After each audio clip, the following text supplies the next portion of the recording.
ако сакате нешто да се каже, прашајте маж. Ако сакате нешто да се направи, прашајте жена. Оваа порака ја остави железната дама, Маргарет Тачер, поранешна британска премиерка. Оние кои ќе решат да ја прифатат како филозофија на живот, ќе треба и да го издржат тоа. Како е во овој брз свет да се биде дипломат и бизнисмен, сопруга и родител? Каква е соработката меѓу Македонија и Канада, каде што живее наша бројна диаспора? Зошто дигитализацијата е еднината на светот? Почесна конзулка, собственичка на фирма, председателка на Комората за информатички технологии. Во ова издание на Дипломатија и бизнис гостинка Анета Антова Пешева.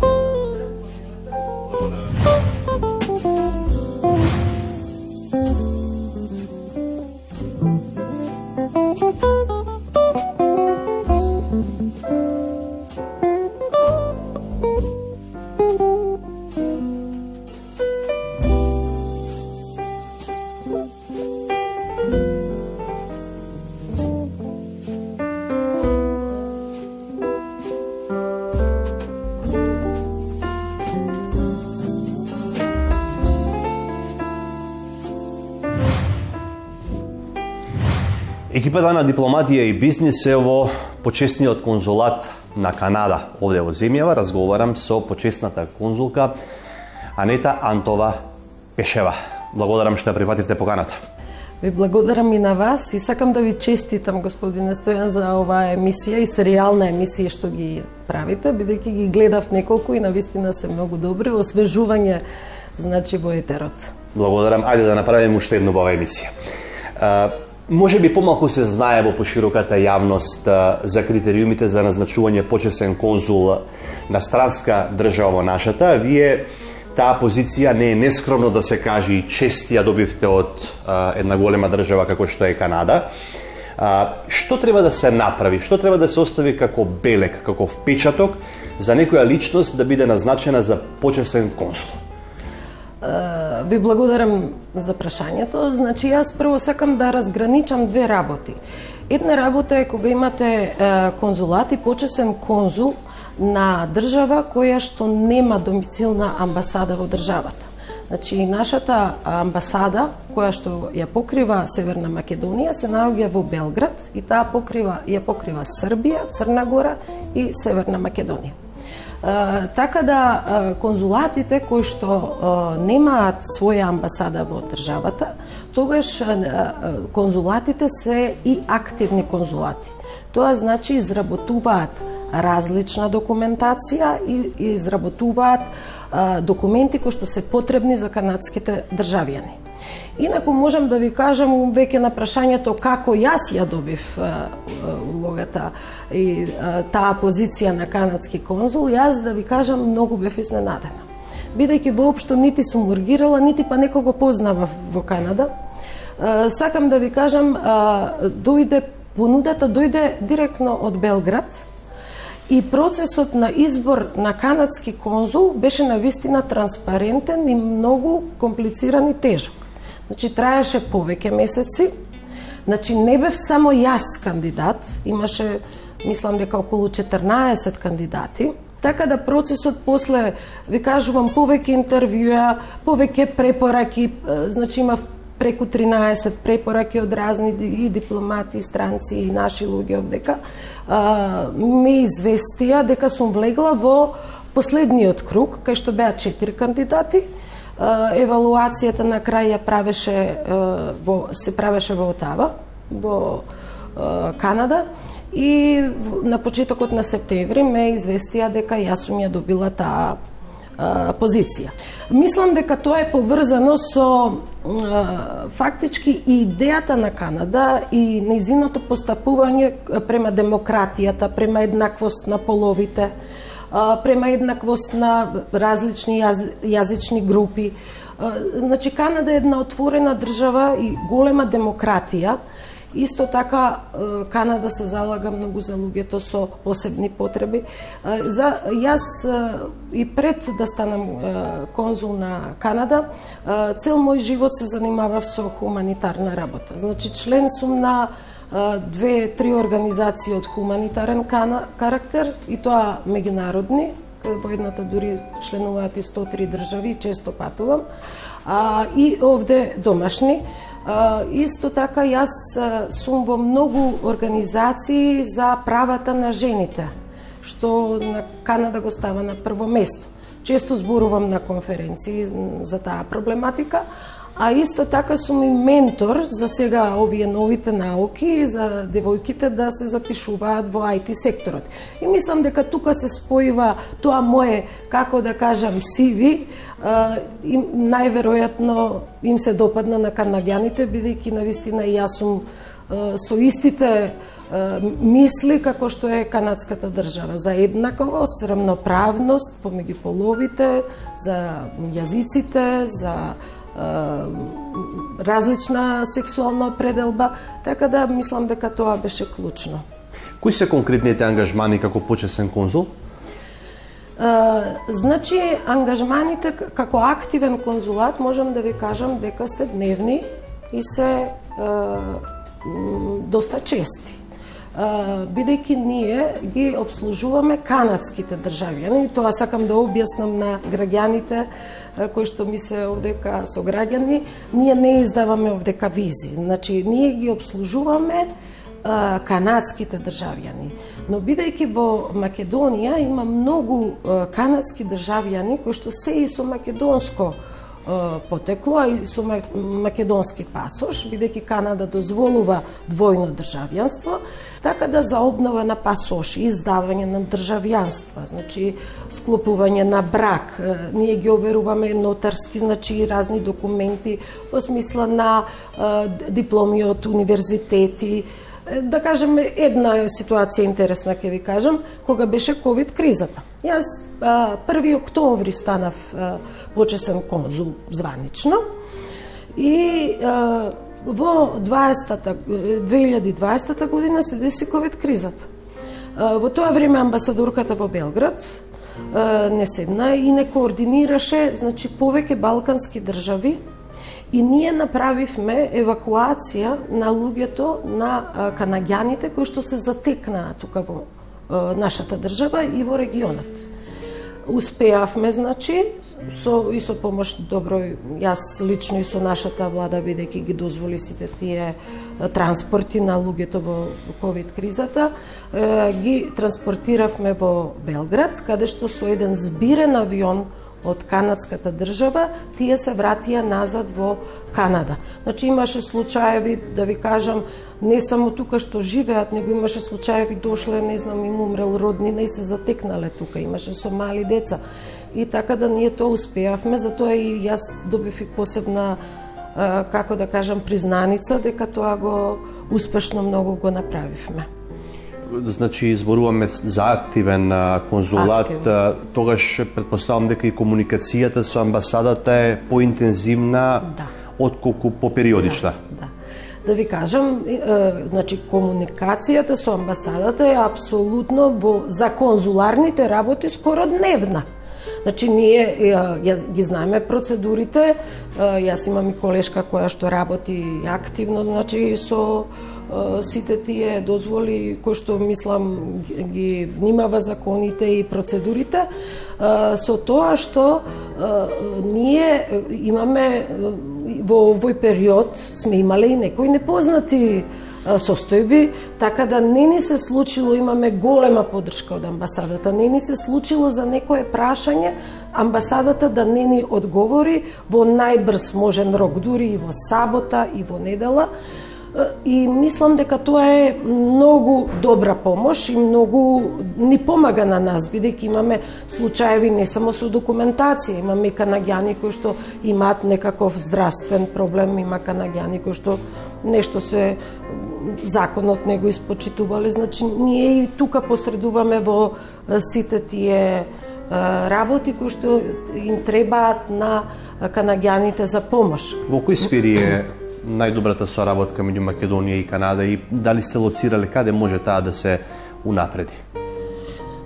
Да ви кажам дека највеќе, значи Канада сега во моментот, откако ние станавме членка на НАТО, мислам дека тука имаме многу голема поддршка од Канада, бидејќи таа како важна земја на Алијансата, мислам тука дека имаме голема соработка. Се надевам дека и економската соработка ќе се продлабочи, а исто така имаме и неколку проекти со канадската амбасада, кој што од културна природа, да кажеме, ние имавме денови на франкофонија заедно со француската амбасада минатиот месец. Потоа со Националната галерија сме правеле повеќе изложби, Flux Identity, значи тоа беа уметници кои што се по потекло од Балканот, а се канаѓани, и таа нивна, како да кажам, идентитет каде што е изгубен некаде во патиштата, мислам беше навистина прекрасна изложба, мислам дека и вашата телевизија правеше емисија за тоа. Потоа имавме, значи, работевме на канадска литература преведена на македонски јазик. Има доста канадски писатели кои што се преведени на македонски јазик. Јас сега правам некои напори нашите писатели да бидат преведени на француски и на англиски, да се ги има во Канада. Потоа со Кинотеката на Македонија правевме денови на канадскиот филм тука во, и навистина беше тоа прекрасна една работа која што ни помогна Кинотеката на Македонија, доста угледни луѓе беа да се запознаеме со културата на Канада и тоа на оние првите канаѓани фактички домородци кои што живеат во Канада. Филмот беше мислам на таа тема. Двете земји ги поврзува диаспората. Вие неодамна се вративте од приватна посета на Канада. Да. Но дали за време на таа посета имавте шанса, можност да остварите средба со некои наши селеници и да поразговарате како стојат работите, дали имаат некоја потреба од унапредување на правата? Да ви кажам, јас стварно бев во приватна посета, бев кај мојата ќерка. Мојата ќерка веќе 10 години живее во Канада, таа е веќе и канаѓанка. И јас многу луѓе познавам, бидејќи нашите иселеници, да ви кажам, по бројките кои што се кажуваат, ако отворите канадските информации за последниот попис од 2021, се околу 40.000, што мислам дека е многу поголема бројката, бидејќи разни организации кои што правеле испитувања велат дека се околу 200.000 македонци во. Само ја не би шпекулирала со тие бројки, ама сите знаеме дека се повеќе. Највеќе се сконцентрирани во Онтарио, Торонто, има и во другите градови, али Торонто мислам дека и во Онтарио како провинција, нели, тамо се највеќе населени. Многу добро се снајдени. Да ви кажам, последните генерации од 2000-та година навака, тие се многу едуцирани луѓе, значи сите се инженери, сите се имаат, значи, како да кажам, признати се во Канада, многу се успешни, значи сите се добро ситуирани и многу се задоволни. И јас сум многу задоволна како Канада ги прифаќа нашите, да ви кажам, сограѓани. Канада ја гледа нашата иднина во Европската Унија. Во една пригода, една поранешна амбасадорка канадска изјави: знаеме дека ќе бидете таму, нема да стигнете брзо ниту лесно, туку со истата напорна работа што го овозможи досегашниот напредок на земјата. Дали сепак патот оди потешко од очекуваното?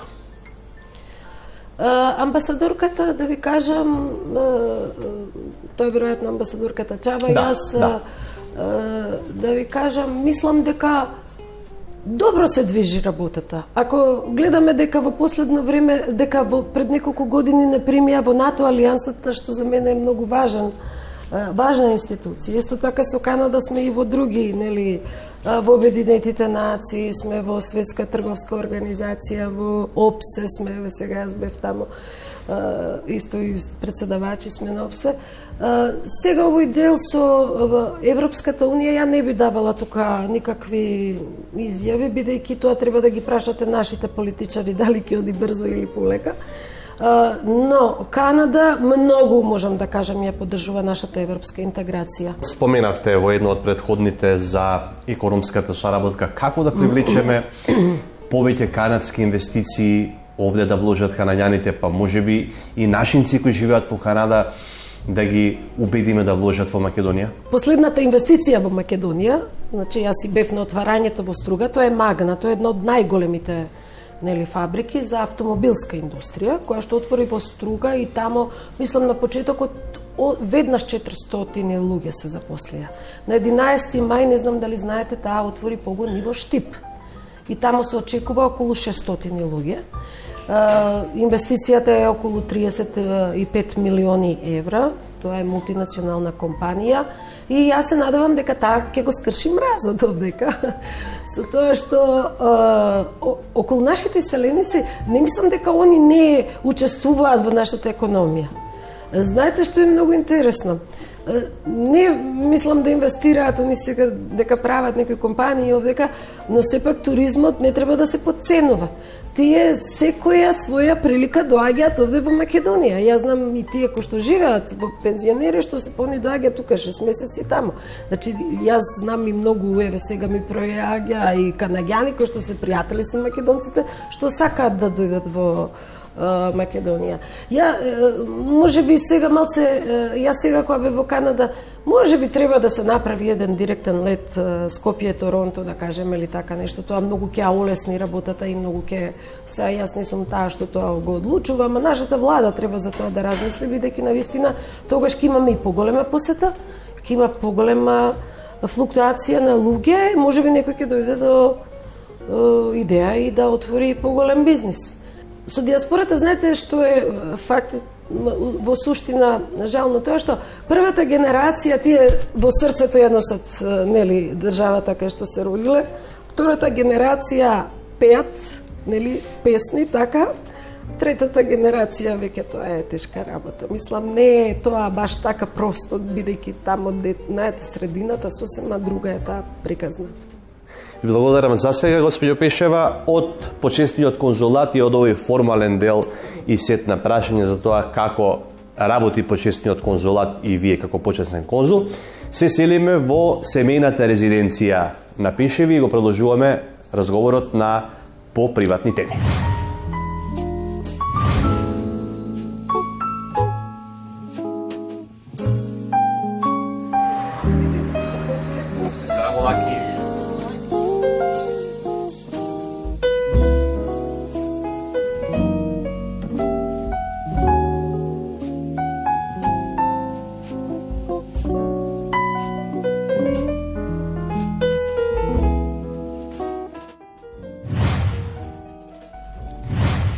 Разговорот со господјата Анета Антова Пешева го продолжуваме во нејзиниот семеен дом, овој пат на теми поврзани со бизнисот, информатичките технологии и животот.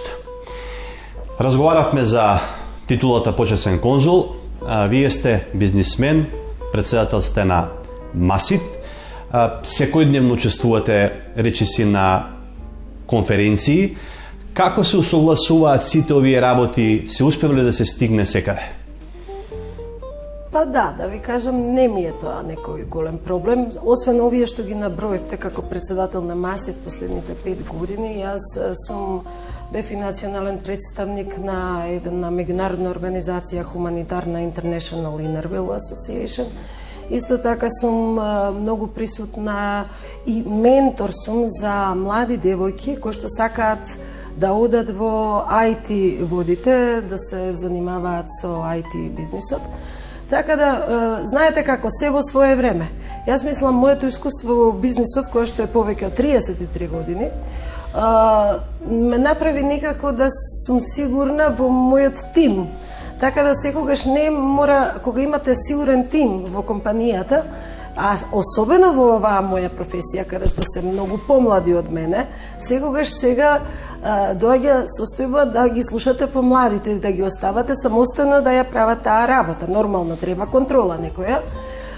Сепак мислам дека моите ангажмани кои што се вон, да кажеме, конзуларната работа и вон бизнисот се многу важни, бидејќи мислам дека допринесувам за подобрување на свеста и, да кажеме, на владините органи и на целата decision makерите во нашата држава да се обрне внимание повеќе на IT индустријата, бидејќи таа сега е таа која што следи, која што ќе оди напред и која што оди напред со неверојатна брзина.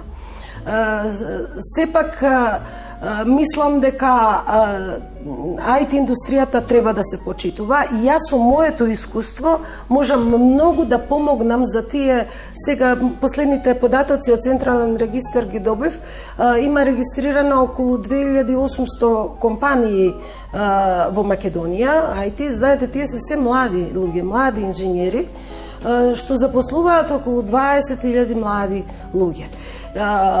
Затоа искуството мое може да допринесе за подобрување на нивната положба во државата. Сепак јас ги знам сите проблеми од почеток до крај во таа индустрија. Жена менаџер за 2013 година, имате уште низа други награди, но што ве доведе до оваа награда? Дали тим, дали некоја посебна друга поддршка? Интересно е да ви кажам дека јас никогаш не сум ги ни очекувала, нити барала тие награди. Да, тоа беше една од првите награди кои што ми ја доделија менаџер на годината. Јас мислам дека има компании кои што тоа го следат и така и ве покануваат. Јас можам да ви кажам дека дури сум изненадена. Крајот на минатата година ме повика и во Белград и добив награда за лидер менаџер во балканските држави и тоа добив трето место, каде што имаше едно 40-50 значи на вистина сериозни жени кои што беа од целиот регион, и од Хрватска, и од Србија, од Црна Гора и дури од Словенија. Така да сакам да ви кажам, наградите ме радуваат зашто се некое признание за тоа што го работам. Но јас никогаш нити сум ги тражила, нити па специјално нешто сум се спремала дека за таа работа. Повеќе награди имам добиена во животот, со тоа што морам да се вратам и наназад дека добив и две признанија. Од последното многу ми годи, а тоа е признание од канадската амбасада од Белград за добро извршување на конзуларната работа. Вашите деца се во странство. Ќерката е во Канада, синот во Соединетите Американски држави. Ние како земја одамна водиме битка со одливот на мозоци. Кога разговарате со нив, дали би се вратиле да живеат во Македонија или веќе го трасирале патот на другиот континент? Да ви кажам, ова е едно од вашите најтешки прашања сега што ми го поставивте. Не знам што да кажам. Секогаш зборуваме со мојот сопруг дали ја сгрешивме работата, бидејќи нашите деца беа некако одеа во тие американски школи од почетокот на нивното школство. И ќерката е во Канада и различни се двајцата. Синот е 23 години, он е се уште млад, пред 2 години заврши факултет и тоа е велик универзитет. А ќерката веќе 10 години е во Канада, она е веќе и канадски државјанин. Многу добро етаблирана таму, работеше и во владата на Канада 7 години, сега работи во универзитетот во Торонто, има многу добра позиција. За неа не знам дали би можела она да се... Они двајцата многу сакаат. Додуше јас сум посигурна дека синот ќе се врати. Он навистина сака да се врати, иако има неверојатно добра работа. Он работи во Facebook во Сан Франциско и е многу добро платен и тоа му е почеток на кариерата, али ја многу сака Македонија и јас мислам дека тој ќе се врати. за керката не знам, ама секогаш се на половина. Знаете, сите тие наши иселеници, душата ми е поделена на две.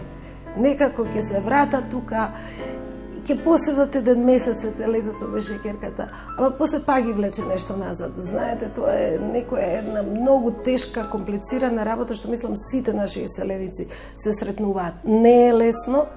И јас кога ќе го кажам тоа, некои луѓе ми викаат, ма како нека си одат децата? Јас сакам сите деца да се вратат. Знаете, децата не се отидени тамо. Еве, ако нашите деца, гледат, имаме компанија, имаме, значи, наследство и од сопругот и од моите родители. Ако нашите деца решиле тамо да живеат, значи, финансискиот проблем не е секогаш проблем што си одат младите. Овдека има многу работи да се решат. Од школство, здравство, сега да не ги редам, сите ги знаеме тоа, више сите го кажуваат. Мислам дека треба некако да се стегне и да се направи општеството како треба.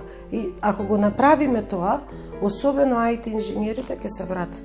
Имаме ние тенденција на IT инженери што се враќаат назад. Информатичките технологии привлекуваат интерес кај младите. Тоа е особено забележително последниве неколку години, но што е тоа што не ги остава да останат повеќето овде? Дали нема доволно компании, дали има проблем во системот, дали можеби нема место за сите, се примаат на многу места по разни основи младите луѓе, а платите во тој сектор се сепак солидни. Не се солидни, него се неверојатно добри. Јас ќе ви кажам, последниот извештај што го земав од Централниот регистер, значи просечната плата во IT секторот е 2300 евра за минатата година. Значи зборуваме за многу сериозни плати овдека.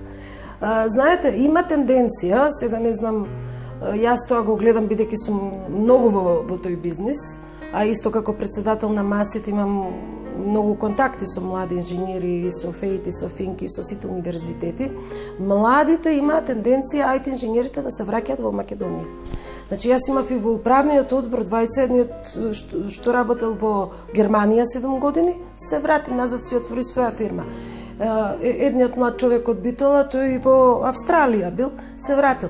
Знаете, IT секторот е сектор каде што тоа се покажува и регионално. Правевме едно испитување со донатори странски. Има една тенденција на враќање на младите IT инженери во државата. Заради тоа што работата на IT инженерите може да биде и оддалечена. И тоа ја олеснува работата.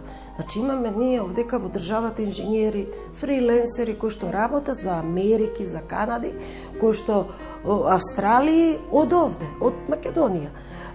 Така да јас многу полагам на тоа дека IT секторот, младите инженери ќе се вратат и затоа многу од нив ќе се вратат.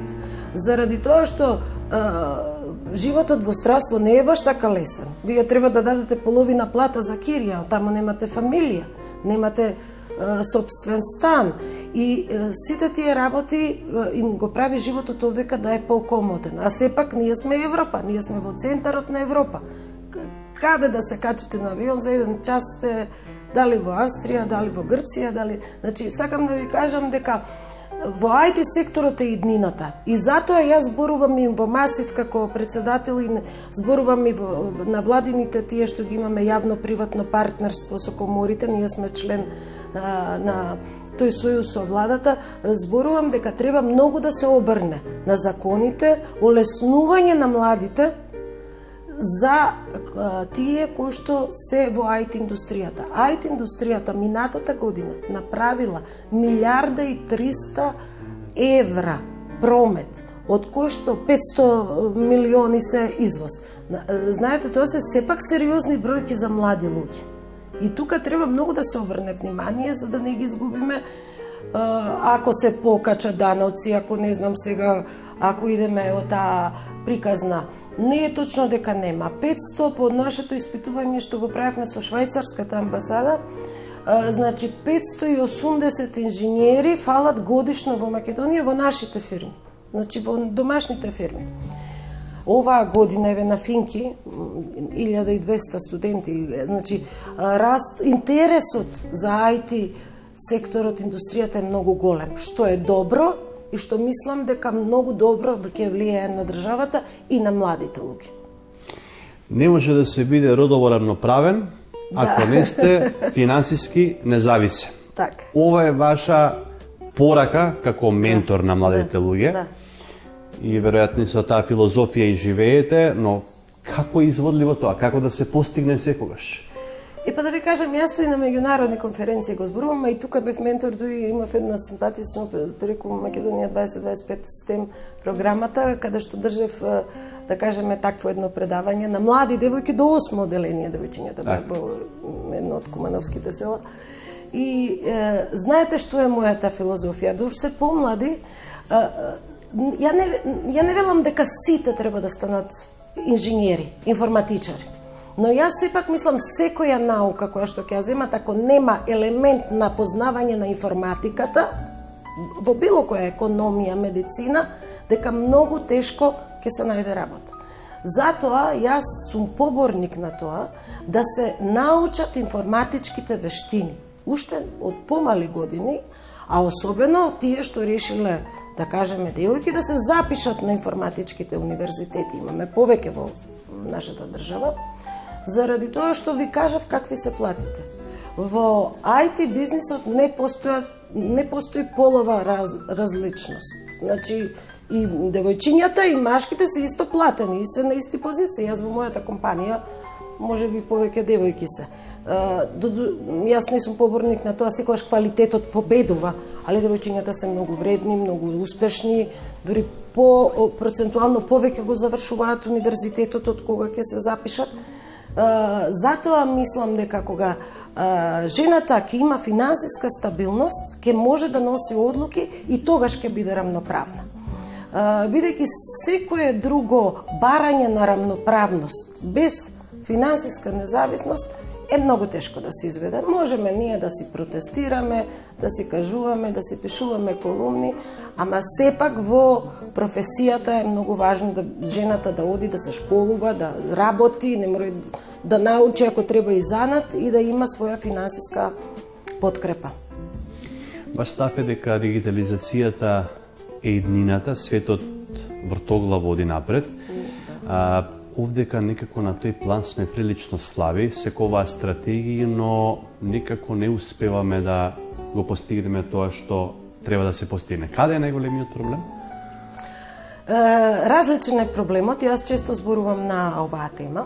Сакам да ви кажам, кога зборуваме за дигитализацијата на државата, не можеме да зборуваме глобално.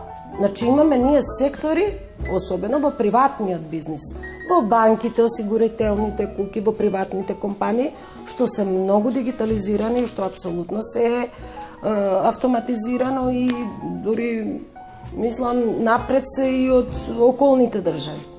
Нашиот проблем се вика дигитализација на администрацијата. Тука има еден проблем, кој што е фактички проблем кој што се провлекува со години.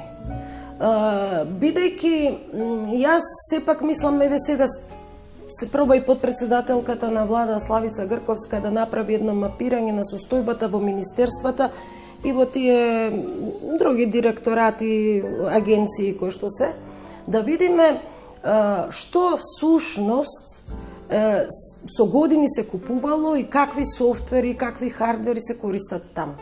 Знаете, најголемиот проблем во нашата држава е тоа што нема размена на податоци помеѓу министерствата. И тука настанува еден голем проблем. А ние сме мала држава. Ние тоа можеме да го решиме многу брзо и едноставно.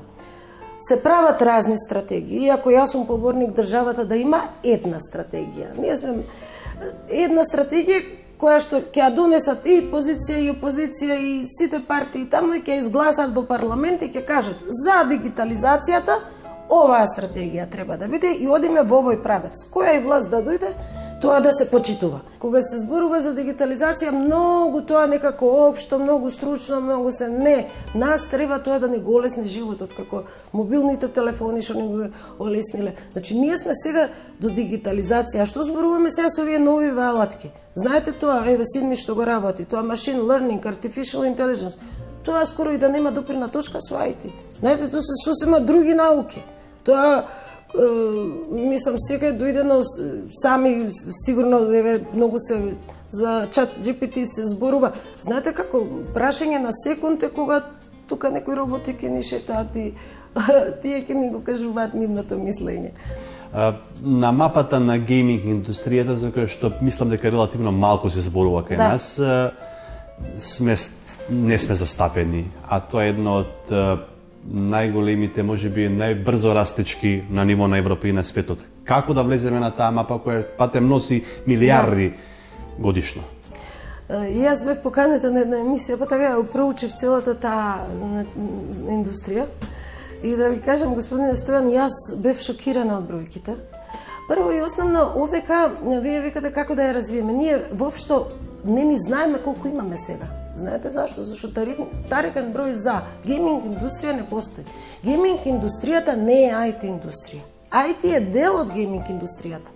Значи, геймингот е креативна индустрија, кај што има режисери, камермани, музичари, и дел е и девелопери. Значи, сакам да ви кажам, ние прво мора да поставиме работата на здрави нозе. Сега се водат под IT сектор. Значи, во овие најверојатно 2800 компании кои што јас ги видов од Централниот регистар, таму има и гейминг компании. Јас зборував и со, да кажеме, деканот на Финки, тој ми вели дека многу сега предмети фактички воведуваат на Финки, кои и имаат, каде што ќе помогнат многу за, да кажеме, помладите студенти да се обучат за ова тие што имаат желба. Гейминг индустријата е неверојатно развиена во светот. 3 милиарди и 100 луѓе, значи третина од светското население се занимава со гейминг. Второ да ви кажам дека минатата година се направени 200 милиарди долари во гейминг индустријата, што значи се повеќе од филмската и од музичката, зборуваме за Холивуд, не за овде кај нас, 200 милиарди долари направила гейминг индустријата. Добро, сега почна да се зборува тука, тоа е добро, се направи едно истражување Масит, значи со институтот овдека во Скопје за социолошко-политички науки и ние направивме тоа истражување со британската амбасада и мислам дека полека ќе сватат луѓето дека тоа е многу важно и дека не тоа децата само седат па си играат играчки на компјутерите, бидејќи така ние родителите обично сме против тоа ако видиме дека децата, таа е сериозна индустрија. Зборувавме за дипломатијата, за бизнисот, за информатички технологии. Што правите во слободно време? Готвите, патувате, се дружите со луѓе. Број 1, готвам. Не, највеќе од се сакам да готвам. Мислам, тоа, ја не мислам дека готвењето нешто дека си многу вреден, па сега дека сум вредна, па готвам. Не. Јас кога сум највеќе изнервирана, влегувам во кујна и правам нешто, виткам царни, нешто варам супи. Многу сакам да готвам. Порано моето готвење имаше многу посериозна логика, пошто куќата не беше со деца, полна со другарчиња, нивни се тоа. Сега, еве, го терам супругот, пробај ова, земи ова, викам пријатели. Али многу се одмарам и многу сакам да готвам, навистина. Втора работа што е моја животна, како да кажам, определба. Јас многу сакам да патувам. И патувам многу. Знаете, кога ќе излезете надвор, некако, како викаат, си ги полните батериите. Ама јас навистина си ги полнам, кога ќе видите и со некои многу важни луѓе дека ве почитуваат, тоа значи дека вие сте на правиот пат и дека не сте ја сгрешиле приказната во животот.